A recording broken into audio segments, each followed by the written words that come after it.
Kinshasa, la capitale de la République démocratique du Congo, va abriter le samedi 25 février 2023 la 22e session ordinaire de la conférence des chefs d'État et de gouvernement de la Communauté économique des États de l'Afrique centrale, CEEAC en sigle.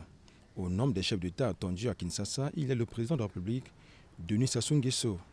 Cette session qui se tient une semaine après la tenue des travaux du 36e sommet des dirigeants de l'Union africaine est capitale pour la sous-région Afrique centrale, car elle aura à examiner plusieurs points parmi lesquels le processus de transition politique au Tchad, le processus électoral en RCA, marqué par les préparatifs des élections locales dans ce pays.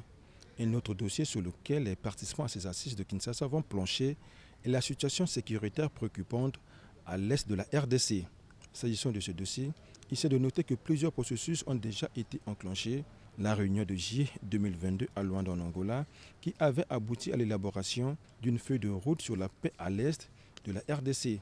Les processus de Nairobi 1 et Nairobi 2 qui ont débouché sur la mise en place d'une force régionale conjointe. C'est dans ce cadre que le 4 février dernier à Bujumbura au Burundi, les chefs d'État de l'Afrique centrale et de l'Afrique de l'Est réunis en session extraordinaire ont fait l'évaluation des processus de Nairobi 1 et 2. Toujours dans ce cadre, le 17 février 2023 à Addis Abeba en Éthiopie, à la veille du sommet de l'Union africaine, la question du retrait de la rébellion M23 a été également au cœur de la réunion des chefs d'État à laquelle les présidents Kagame et Tshisekedi ont participé. Le 22e sommet de la CEEAC sera surtout marqué par la passation de charges entre Félix-Antoine Tshisekedi Tshilombo et Ali Bongo Ondimba, président en exercice sortant et entrant de cette institution sous-régionale qui regroupe 11 pays.